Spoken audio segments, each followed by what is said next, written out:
চামুন্ডা। দেবী কৌশিকীর লাবণ্যময় রূপে উন্মত্ত হয়ে অসুররাজ শুম্ভ দেবীকে বিবাহ প্রস্তাব দিয়ে পাঠান চণ্ডমুণ্ডের দ্বারা, এবং উত্তরে দেবী বলেন, যে আমায় যুদ্ধে জয় করবে তার গলায় আমি বড়মাল্য দেব, তোমরা ফিরে যাও। এত বড় স্পর্ধা, সঙ্গে নিয়েই যাব। এবং তখনই দেবীর ভ্রুকুটি কুঞ্চিত হল এবং আবির্ভাব হলেন দেবী চণ্ডিকা।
আমি মহাকালী, ওদের বিনাশ আমি।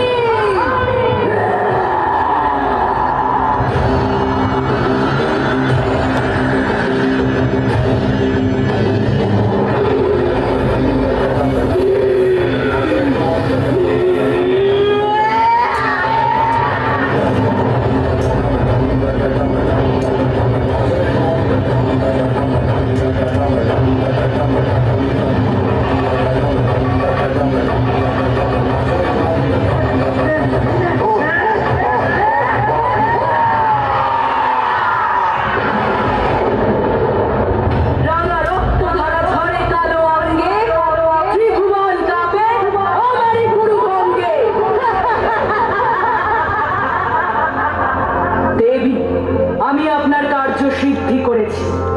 চন্দ্রমুণ্ডকে বধ করে তুমি সারা জগৎ সংসারকে রক্ষা করেছ। আজ থেকে গোটা সংসার